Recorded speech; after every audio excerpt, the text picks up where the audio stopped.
Jalan-jalan pakai daring. Mengambil alpukat. Yang presentasi dari kami, semoga bisa bermanfaat. Di sebuah desa di wilayah Sumatera, hiduplah seorang petani yang bernama Oka. Ia hidup seorang diri dan bekerja keras, walau lahan pertaniannya tidak luas. Setiap dia hanya sawit dan memancing ikan hanya untuk sekedar makan. Hari yang cerah, ia sangat lapar dan ingin memancing ikan di sungai. Pagi ini aku sangat lapar. Mungkin aku akan mencari ikan di sungai. Berapa kali kail dilemparkan, ia tetap tidak mendapat ikan. Ya Tuhan, kenapa ikan belum datang kepadaku? Aku sudah sangat lapar. Toba pun kelelahan dan tertidur di tempat. Tanpa ia sadari, kail tersebut bergoyang-goyang sampai menarik tangannya Toba. Terima kasih Tuhan, akhirnya aku mendapatkan ikan. Toba pun sangat senang karena ia mendapatkan ikan mas yang cantik dan besar. Dia pun bergegas untuk pulang ke rumah. Sesampainya ia di rumah, ia sangat kecewa karena ia sadari bahwa bahan bakar di rumahnya telah habis. Sial, kalau bahan di rumahku habis. Toba pun pergi keluar cari kayu bakar dan tidak simpan di dalam tempayan. Sesampainya Toba di rumah, ia sangat terkejut karena melihat seorang perempuan cantik yang sedang Siapa engkau? Mengapa kau berada di kamarku? Wanita itu memalingkan wajahnya dan tersenyum manis kepada Toba. Toba pun tersenyum dan tertegun sejenak karena melihat wanita cantik yang dia belum pernah temukan sebelumnya. Wanita itu pun berkata, "Saya adalah jelmaan ikan yang kamu tangkap tadi. Tapi berkat kau, kutukan ini menghilang dari permukaan dewata menjadi ikan. Maka izinkan saya tinggal di sini dan sebagai gantinya saya akan memasak makanan yang lezat untukmu." Toba bergelut ketika wanita itu mengajaknya ke dapur. Toba tidak hati. Seandainya wanita ini menjadi istriku, pasti hidupku akan lebih indah setiap harinya. Wanita itu menjawab, "Saya tak mau menjadi istrimu.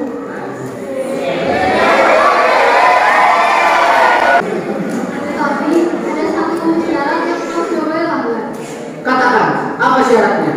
Jika kita menikah, kau tidak boleh memberitahu kepada siapapun dari mana asal mulaku. Jika kau melanggar, akan ada hal buruk yang terjadi." Baiklah, itu adalah hal yang benar bagiku. Demi mendapat istri secantik kamu, apapun akan kulakukan. Toba semakin giat bekerja untuk memenuhi kebutuhan pelanggan. Seiring berjalannya waktu, mereka dikaruniai anak laki-laki yang bernama Samsul. Samsul tumbuh menjadi anak yang malas dan nakal karena dibesarkan oleh kedua orang tuanya, terutama sang ibu. Setiap harinya ia hanya bermalas-malasan dan berkeliaran. Pada suatu hari, sang ibu meminta tolong kepada sang Mesir untuk mengantarkan bekal milik ayahnya ke ladang. Tetapi di tengah perjalanan, ia memutuskan untuk bermain sebentar. Karena kelelahan, ia pun memakan bekal milik ayahnya. Ya Tuhan, kenapa bekalku datang lama sekali? Ayah, aku membawakan bekalmu. Syukurlah sekarang kamu bisa membantu orang tuamu. Nah, ayo kita makan bersama. Tidak ya, aku sudah kenyang ayah. Ayolah. Tidak ya, aku sudah kenyang. Ayah saja yang makan. Namun ketika Toba membuka bekalnya, Apa ini Samosir? Kau telah memakannya di jalannya. Iya ya, tadi aku mau makannya sedikit waktu jualan tadi. Aku sisakan sedikit untuk ayah. Masih cukup kan? Toba pun naik ke Kelakuanmu ini sungguh di luar batas. Dasar anak ikan. sudah berubah. Tanpa sadar dia sudah mengingkari janji. Sambil menangis, Samosir bergerak. Sesampainya dia di rumah, dia mengadu kepada ibunya bahwa sang ayah menyebutnya anaknya. Ibu, aku bukan anak ikan kan? Kata-kata ayah tadi jangan kamu masukkan ke hati ya. Kamu tetap anak ibu. Sekarang kau pergi ke atas bukit dan jaga dirimu baik-baik nak. Samosir pun menuruti ibunya. Seketika langit berubah menjadi gelap. Kilat menyambar berkali-kali hingga terjadilah hujan badai yang begitu dahsyat. Badai itu membuat air meluap-luap hingga terjadilah banjir bandang. Sang ibu pun melompat ke dalam air bah dan berubah menjadi wujud ikan. Tetapi Toba yang sedang bekerja di ladang tidak sanggup untuk berlari kabur, dan ia pun tenggelam dan hanyut di dalam air bah.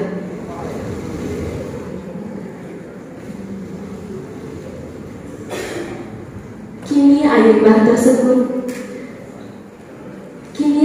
tersebut menjadi legenda yang disebut Danau Toba. Pesan moral yang dapat kita ambil adalah jadilah orang yang berbakti kepada orang tua dan dapat menjaga kepercayaan.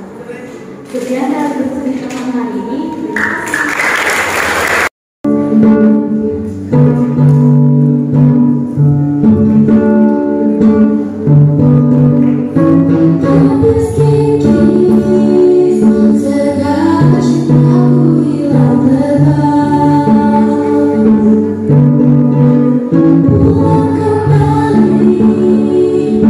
Aku seperti dahulu.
kekurangan komunikasi sehingga terjadi miscommunication. Lalu adanya usaha dalam memproduksi sehingga kenapa tidak seperti itu dengan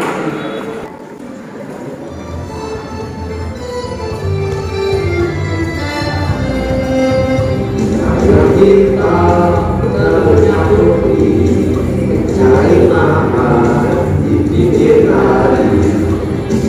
Kita tidak pergi kalau tertawa masih sekali. Ayo mama, coba makanan beta. Dia cuma pegang beta. Ayo mama, coba makanan beta. Orang muda punya biasa.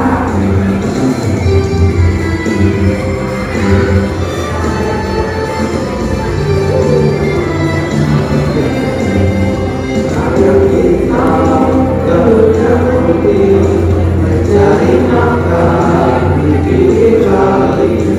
Jika kita tidak pergi kalau tertawa manis sekali. Ayo mama, coba makanan beta. Dia cuma pegang beta. Ayo mama, coba makanan beta. Orang muda punya biasa.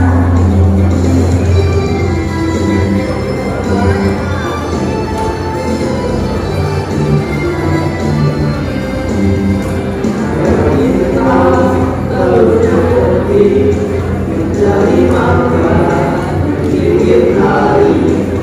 Jika kita tidak pergi kalau tertawa manis sekali. Ayo mama, coba makanan beta.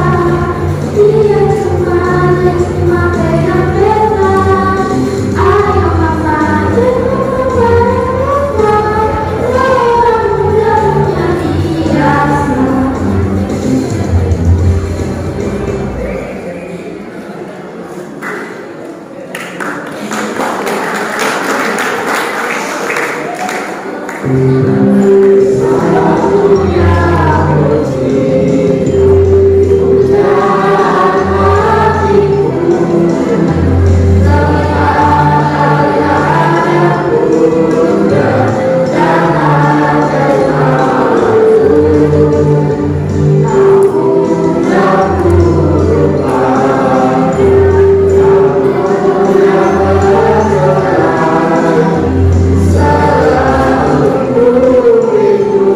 Kita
sejumlah daerah. Salah satunya buku kaca Madiun, buku kaca politik, dan buku kaca Samuel Tumpang yang memiliki cita rasanya tersendiri.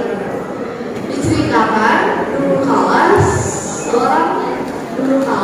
nasi pecel ini hanya dihidangkan untuk rombongan kerajaan saja. Namun kini sudah berkembangnya zaman, nasi pecel ini sudah dijual di beberapa tempat dan bisa dimakan tiap harinya.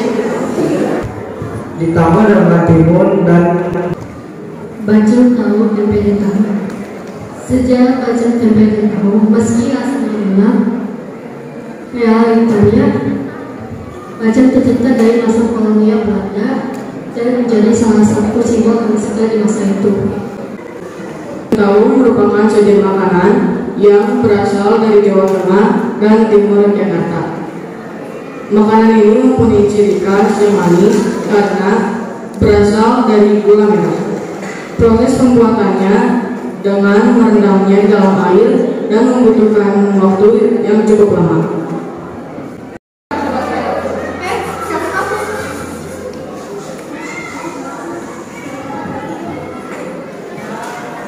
Lalu sepulang sekolah mereka berangkat ke kafe sebelah sekolah. Setelah sampai di kafe sebelah sekolah, mereka bingung karena trio ini ditunggu lama sekali tidak datang.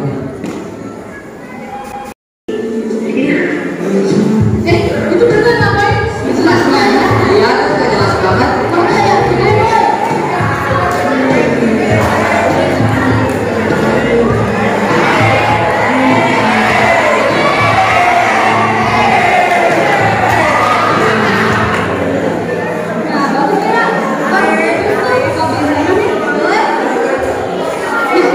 Jelek banget.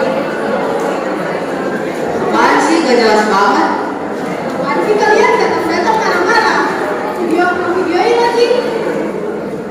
Emangnya kenapa kalau menonton kalah? Kawan tahu, kalian tuh pemikir kan sama kita. Udah berdekat aja, ulang lagi gak sih? Gas lah. Mereka merekam sambil membuli. Lalu rekaman itu diunggah ke Instagram. Setelah 2 menit kemudian,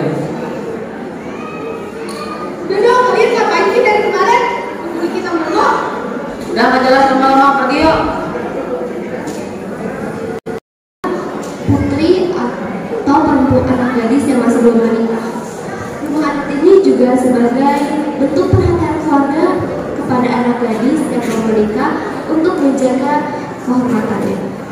Rumah adat Bali memiliki 3 aspek. 3 aspek ini memiliki arti. Yang pertama, hubungan dengan Tuhan, atau juga bisa disebut dengan pelayanan. Yang kedua, hubungan dengan alam atau lingkungan, itu juga bisa disebut dengan pelayanan.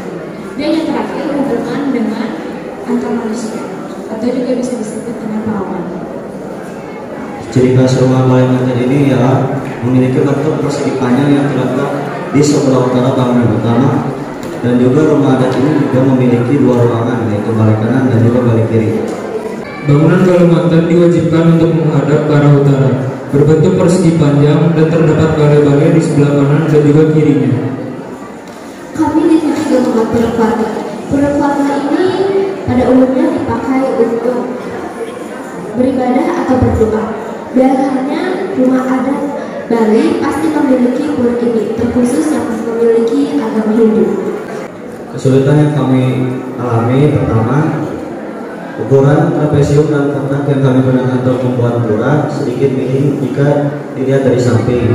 Kedua, lem tembak yang kami gunakan juga mengalami sedikit kendala sehingga harus meminjam ke kelompok lain. Dan terakhir, stik yang kami gunakan juga kurang sehingga menghambat proses pembuatan. Untuk proyek kami kali ini, kami juga membuat nasi liwet sebagai produk kami. Nasi liwet sendiri berasal dari serat centini yang ditulis yang sebagai sastra terbesar menggunakan aksara Jawa. Nasi liwet ini berasal dari Solo dan sudah ditulis pada tahun 1819 Masehi. Nasi liwet pada zaman dahulu dilambangkan sebagai penolakan ketidakberuntungan. Bahkan sampai saat pembuatannya memohon doa kepada Tuhan Yang Maha Esa agar dijauhkan dari mara bahaya dan juga diberi keselamatan. Bahan-bahan yang kami gunakan adalah beras, daun salam, serai, lengkuas, garam, cabai, telur, bawang merah, bawang putih, minyak, tahu, dan tempe. Cara membuatnya, pertama cuci beras, lalu masukkan serai, daun salam, mentega, dan masak di rice cooker. Selanjutnya, panaskan minyak dan goreng tahu serta tempe. Lalu, kami juga menumis cabai, bawang merah, bawang putih, garam yang sudah dihaluskan, dan memasukkan daun salam serta telur yang sudah digoreng hingga menjadi keripik. Lalu terakhir kami akan menyajikannya. Dan itu saja penjelasan singkat tentang rumah adat Balamanten dan juga makanan tradisional nasi liwet. Tetapi sebelum menutup presentasi kali ini, biarkan saya menyampaikan sebuah pantun. Siang-siang pergi ke kota, jangan lupa beli alpukat. Sekian presentasi kelompok kita. Semoga bisa bermanfaat. Terima kasih. Presentasikan adalah rumah adat zona yang kami buat. Rumah adat itu berasal dari Papua, namun tidak merata berada seluruh Papua. Hanya berada di Sumsudani, tepatnya di Lebak Halus, Kabupaten Jaya Wijaya. Sebutan untuk rumahan Papua yang ditempati oleh laki-laki, sedangkan untuk rumahan yang ditempati oleh perempuan memiliki sebutan yang berbeda, yaitu EBI. Keduanya merupakan sama-sama rumahan Papua dan dapat menampung hingga 50 orang. Rumah adat tanah ini alasnya berbentuk bulat dan atapnya terbuat dari kayu dan juga jerami. Rumah adat ini melambangkan kesatuan di antara suku-suku di Papua. Rumah adat kami tetap dihargai dan juga oleh suku Dani. Ini merupakan upaya mereka untuk melestarikan warisan budaya. Rumah adat ini memiliki ciri khas, yaitu berbentuk dasar lingkaran dan letak berusun dan tempat yang jerami. Lalu apa aja sih alat yang kita perlukan untuk membuat rumah adat ini? Yang pertama ada jerami, stik es krim, kardus, dan cat untuk mewarnai bagian bawah. Kita bisa mempelajari tentang cara pembuatan rumah adat dari stik es krim, mewarnai dengan cat warna dengan rapi, serta mengawet dengan halus dan tidak ada kesalahan, dan bisa meningkatkan kerjasama dan pengetahuan. Dukanya kami di sini adalah adanya tidak membawa bahan-bahan seperti lem ataupun stik ataupun cat warna ataupun pemakaian bahannya itu sudah habis. Nah, itu tadi presentasi kami tentang rumah adat.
Wah, umur segini sudah membantu ibu di pasar.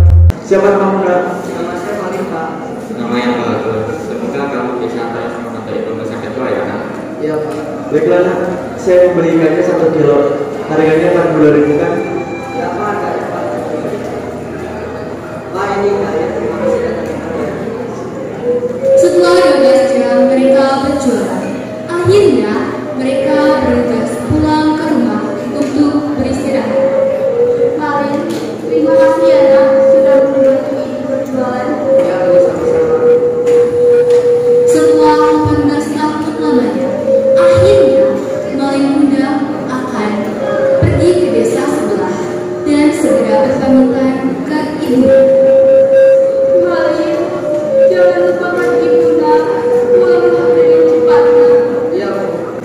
Setelah 2 tahun lamanya, akhirnya Malim muda pulang ke rumah.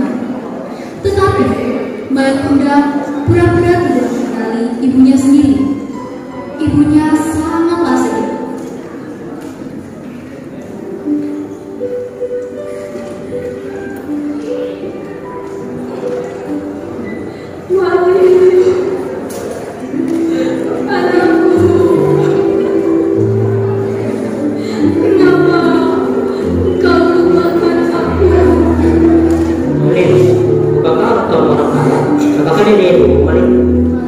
Ya ibu, katamu ibumu adalah orang kaya, rajin lintir, dan selalu pakai emas katanya. Lihatlah, bajunya lusuh sekali. Dia siapa Malim? Kenapa kamu bohongiku? Tentu saja dia bukan ibuku. Ibuku selalu menggunakan emas di tangannya. Tidak seperti dia, miskin. Tentu aku tidak mengenalnya. Ibu mendekati ke Malim, namun Malim mendorong. Aku tidak mengenalmu. Ibunya sangat kecewa dan mulai menangis. Biarlah dia dikutuk menjadi batu. Jika dia bukan putramu, biarlah dia bahagia ya Tuhan. Jika itu kehendakmu. Ibu, kenapa tiba-tiba ibu menjadi kamu? Ibu, maafkan aku. Aku menjadi tidak akan mengulanginya lagi. Maafkan aku. Setelah ibu Malim berkata seperti itu, Malim muda menjadi batu. Pesan moral yang dapat kami sampaikan. Bahwa kita harus mengingat jasa ibu kita yang telah